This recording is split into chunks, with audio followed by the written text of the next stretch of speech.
সুপ্রভাত আমার সকল বন্ধুরা, হরে কৃষ্ণ। আশা করি তোমরা সবাই ভালো আছো। আমি আবার আজকে একটা নতুন ব্লগ নিয়ে চলে এসেছি। অভ্র মেঘা ব্লগে তোমাদের সকলকে জানাই স্বাগত। দেখো, সকালবেলা ঘুম থেকে উঠে সবার প্রথমে আমি ছেলেকে ঘুম থেকে উঠাতে চলে এসেছি। ওর ঘুমটা সকালবেলা দেখো উঠে একটা চোখ খুলে দেখে নিল, আবার ঘুমিয়ে গেল, কিছুতেই উঠতে যায় না। ওকে উঠাতে উঠাতে আমার সময় কেটে যায় অনেকটা। তাই জন্য সবার প্রথমে উঠে একবার ওকে উঠিয়ে নিই। এই যে ওকে উঠিয়ে নিলাম, তারপর আমি আবার বাইরে চলে গেলাম। দেখো বাইরেটা সকালটা কত সুন্দর। সকালবেলা বেশ সুন্দর লাগে বাইরেটা দেখতে। আমি সকালবেলা একটুখানি বাইরেটা দেখে নিই, তারপর আমি সব কিছু করতে শুরু করি। সকালের আকাশটা দেখতে খুব সুন্দর লাগে, গাছগুলো খুব সুন্দর লাগে। দেখো এরপর আমি চলে এলাম ঠাকুর ঘরে। ঠাকুরের পর্দাটা সরিয়ে দিলাম, ঘরটা পুরো অন্ধকার, ভোরবেলা তো অন্ধকার হয়েই আছে। দেখো আমি লাইটটা জ্বালিয়ে দিলাম, আর এই দেখো আমার গপু সোনা এখনও ঘুমাচ্ছে, ওকে উঠাতে হবে। ওকে উঠাতে গিয়েই আমার দুজনকে সকাল থেকে উঠানোর আমার পালা। প্রথমে ছেলেকে, তারপর ছোট্ট আমার গোপাল সোনাকে। গোপাল সোনাও উঠতে চায় না, ওকেও জোর করে করে আমাকে ঘুম থেকে তুলতে হয়। আর উঠেই তো শুরু করে দেবে বায়না। ও যেরকম বায়না শুরু করে, এও সেরকম বায়না শুরু করে। দেখো আমার গোপাল সোনাকে কি সুন্দরভাবে উঠাচ্ছি। নাইট ড্রেসটা খুলে দিলাম।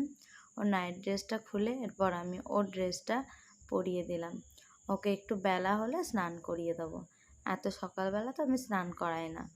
এমনিতেই ও শীতকালে স্নান করতে চাইতো না, বলতো আমি করব না। আমি ওকে গরম জলে স্নান করতাম, জানো বন্ধুরা। আর এখন বলে যে আমি ঠান্ডা জলে স্নান করব, আমাকে গরম জল দেবে না। তাই ওকে এখন আমি ঠান্ডা জলেই স্নান করাই। একটু পরে একটু বেলা হলে তারপর আমি ওকে স্নান করে দেবো। এই যে আমার গোপু সোনাকে একটু আদর করে দিলাম, তারপর আমি ওকে ওর চুড়িগুলো পরিয়ে দিচ্ছি। কুট্টু কুট্টু একদম ছোট্ট ছোট্ট চুড়ি, দেখতে এত ভালো লাগে। ওর জিনিস খুব সুন্দর, জানো বন্ধুরা। এই যে গোপাল সোনাকে ঘুম থেকে উঠিয়ে এবার আমি চলে এলাম বাগানে। বাগানে দেখো ভালো করে গাছগুলোতে জল দেওয়া হয়নি, সব ফুলগুলো শুকিয়ে গেছে, আর কেমন লাগছে দেখতে। গাছে ভালো করে জল না দিলে ওরকমই হয়। আমরা ছিলাম না, বেড়াতে গেছিলাম, সে সময় গাছে জল দেওয়া হয়নি। আর এই যে দেখো দুটো গোলাপ ফুল ফুটেছে, গোলাপি রঙের। সাদা গোলাপগুলো অনেক কুড়িয়ে এসেছিলো, ভালো করে ফুল ফোটেনি। এই যে দেখো সকালবেলায় তবু ওরা কি সুন্দর খেলছে। তারপর আমি চলে এলাম ফুল তুলতে। দেখো কত সাদা ফুল ফুটেছে। সকালবেলার ফুলগুলো দেখতেও সুন্দর লাগে আর তুলতেও খুব ভালো লাগে। আমি চলে এলাম এখন ফুল তুলতে। এই দেখো ফুল তুলছি, ফুল তুলতে শুরু করে দিয়েছি আমি। অনেক ফুল ফুটেছে গাছে, ফুল তুলতে খুবই ভালো লাগছে। সকালবেলায় ফুল তুলতে তুলতে একটুখানি ঠাকুরের নামও করে নিই, খুব ভালো লাগে সকালবেলা ঠাকুরের নাম করলে। বন্ধুরা, ফুল তুলতে তুলতে তোমাদেরকে একটা কথা বলি, আমার ভিডিওটা পুরোটাই স্কিপ করে দিও না, তোমরা পুরোটা দেখো আর লাইক সাবস্ক্রাইব করে দিও। এই দেখো তারপর ফুল তুলে এসে ঘরে দুয়ারে জল দিতে শুরু করে দিলাম। সকালবেলা উঠে দুয়ারে জল না দিলে বাসি থেকে যায়, আর ভালোও লাগে না। বাসি দুয়ারে তো কোনো কাজই করা যায় না। এই যে দুয়ারে উঠোনটা দেখো, উঠোনের বাইরে আমাদের রাস্তার মধ্যেখান দিয়ে ওই কলের লাইন গেছে, সেই জন্য মধ্যেখানটা খুঁড়ে দিয়েছে। আর অনেক ধুলো, রাস্তাটা খুব ধুলো হয়ে গেছে। আর জল না ছিটালে একদম ঝাড় দেওয়া যায় না, ধুলোগুলো এত হয়ে থাকে। এই যে বাকি জলটা আমি ঢেলে দিলাম দুয়ারের সামনে, দিয়ে এবার আমি একটু ঝাঁটা দিয়ে ঝাড় দিয়ে নেব। এই যে অনেকটা বেশি জল হয়ে গেছিলো, তাই ঝাঁটা দিয়ে ঝেঁটি দিলাম। আর ঝাড় দেওয়ার পরেও ধুলোগুলো মরে যায়, তখন অনেকক্ষণ ধুলো হয় না। আর সকালবেলা এই জলের মধ্যে ধুলো পড়লে এত সুন্দর গন্ধটা লাগে, খুব ভালো লাগে গন্ধটা। তারপর দেখো আমি চলে এলাম ঠাকুর ঘরে, ঠাকুর ঘরটা মুছতে। ঠাকুর ঘর মুছে তারপর আমি বাকি কাজগুলো করে নেব। তারপর আমি ঠাকুর ঘর মুছে আসবো ঠাকুরের পুজো দিতে। ঠাকুরের পুজোটা সকাল সকাল না করে নিলে একদম আর কোনো কাজ করতে পারি না। সকালবেলার মঙ্গল আরতি না করলে কোনো কাজেই মন দিতে পারি না, একদমই ভালো লাগে না। বন্ধুরা দেখো সকালবেলা কত পরিষ্কার করে ঘরটা মুছছি। ঘরটা মুছতে মুছতেও একটুখানি আমি নাম করে নিই। সকালবেলায় নাম করতেই একটা আলাদা আনন্দ। গুরুদেবের নাম করলে, ঠাকুরের নাম করলে ভালোই লাগে। বন্ধুরা, সকালবেলা ঘরটা মুছতে মুছতে এখন আমি এরপর দেখো আমি চলে এলাম ঠাকুরের মঙ্গল আরতি করার জন্য ঠাকুর ঘরে। ঘরটা মুছতে ঠাকুরের মঙ্গল আরতিটা সকালবেলায় না সেরে কোনো কাজই করতে পারি না। সকাল চলে যাব, সব কাজ ছাড়া হয়ে গেছে। ঠাকুরের সকালে মঙ্গল আরতি করতে দেখো কত ফুল তুলে নিয়ে এসেছি। আমি যাব রান্নাঘরে। তারপরে রান্না করতে হবে, ছেলের স্কুল আছে, ঠাকুরের বাসন টিফিন আছে, তারপর মেয়ের স্কুল আছে, দুজনাকে স্কুল পাঠানো, তারপর ওদের টিফিন বানানো, ওদেরকে রেডি করিয়ে স্কুল পাঠাতে সকালবেলাটা খুব তাড়া থাকে। এত কাজ করা খুব মুশকিল হয়ে যায় সকালবেলা একা হাতে। বড় ছেলে তো অনেক কষ্ট করে ওকে ঘুম থেকে উঠাতে হয়, আর ছুটকি উঠতেই চায় না। ওকে ওঠানোর সময় দেখবে খালি বন্ধুরা ও কি করে, কিছুতেই উঠতে চায় না, শুধু বলবে আমি স্কুল যাব না। সকালে উঠে ওর একটাই কথা, আমি স্কুল যাব না। মাঝে মধ্যে একদিন দুদিন করে তো ওকে স্কুল পাঠাতেই পারি না, সকালবেলা কিছুতেই উঠতে চাইবে না। কত জোর জবরদস্তি করে উঠাবো, কোনো মতেই উঠাতে পারি না। এই যে দেখো চামড় দিয়ে সকালবেলা ঠাকুরের আরতিটা করে নিচ্ছি। আরতিটা করার পর এরপর যাব রান্নাঘরে। তারপরে কাজ শুরু হবে সকাল থেকে। সারাদিনের কাজের কোনো শেষ নেই বন্ধুরা। সকালবেলা এত কাজ সামলানো খুব মুশকিল হয়ে যায়। সকাল থেকে ভাবি যে এটা করব, ওটা করব, সেটা করব, সকাল থেকে ভাবতেই থাকি সারাদিন, কোনো রেস্ট পাই না। দুপুরবেলাটা একটুখানি রেস্ট পাই, তারপর আবার বিকাল থেকে উঠে আবার শুরু হয়ে যায়।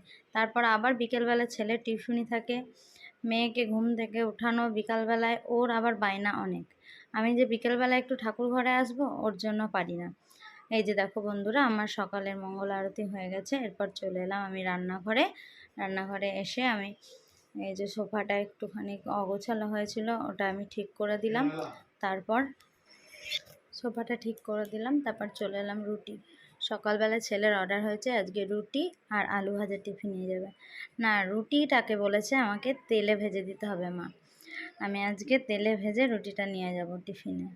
সকালবেলা ওর এক এক দিন এক এক রকম বায়না থাকে। কোনো দিন বলবে চাউমিন, কোনো দিন বলবে রুটি তেলে ভেজে দাও, কোনো দিন রুটি, এরকমই। সবার বায়না সামলাতে সামলাতে সকাল থেকে সত্যি মেয়েদের কোনো সত্যিকারেই কোনো নেই, নিজের জন্য কিছু না। সবাই এ বলবে আমার জন্য এই করো, ও বলবে আমার জন্য ওই করো, সারাদিন ওই করতে করতেই আমার সময় পার হয়ে যায়। সকাল থেকে সারাটা দিন কিভাবে কাটে বুঝতেই পারি না, সারা দিনটা পার হয়ে যায়। সারা দিন কীভাবে এই যে কাজ করতে করতে পেরিয়ে যাবে, নিজের জন্য কোনো সময়ই নাই। নিজে যেমন না থাকি সেরকমই থেকে যায়।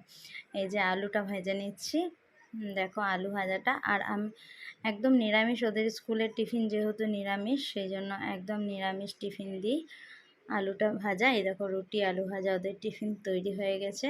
তারপরে এই যে চা করে নিয়েছি, লাল চা আমাদের 3 জনের জন্য, একটা দিদির আর আমাদের দুজনের। তারপর দেখো এই যে বললাম না, আমার মেয়েটা কিছুতেই ঘুম থেকে উঠতে চায় না, ওকে ওঠানো খুব মুশকিল। একদম ডাইরেক্ট বিছানা থেকে কোলে তুলে নিয়ে চলে এসেছি। দেখো চোখে মুখে জল দিয়ে দিচ্ছি জোর করে, ও উঠবে না কিছুতেই। তাও তো আজকে কাঁদছে না, অন্যদিন এত কান্নাকাটি করে, সামলানোই মুশকিল হয়ে যায়। ওর বাবা বলবে থাক, স্কুলে পাঠাতে হবে না। আর আমি বলি প্রত্যেক দিন যদি না পাঠাই তাহলে কি করে হবে। তারপর দেখো ছেলে মেয়েকে স্কুলে পাঠানো হয়ে গেল সমস্ত কিছু। তারপরে এই যে রুটি করেছিলাম, গ্যাসটাকে মুছে নিলাম, গ্যাসটা মুছে গ্যাসের চারপাশটাও একটুখানি মুছে নিলাম। তারপর আমি দুপুরে রান্নার জন্য তৈরি করব। সবজিটা কেটে নেব, তারপর রান্নাটা অর্ধেক করে নিই, তারপরে আমি আসি আবার ঠাকুর ঘরে যাই। আমার গপুকে স্নান করাতে হয়। এই যে ইঁচড় দেখো, আমার গাছ থেকে ইঁচড় পেরে এনে দিয়েছে। ইঁচড়টা দেখো খালি বন্ধুরা, ইঁচড়টা এত সুন্দর টাটকা, সঙ্গে সঙ্গে গাছ থেকে পেরে এনে দিয়েছে। ওর আঠা কেমন পড়ছে দেখো, এই দেখো কত আঠা ইঁচড়টার।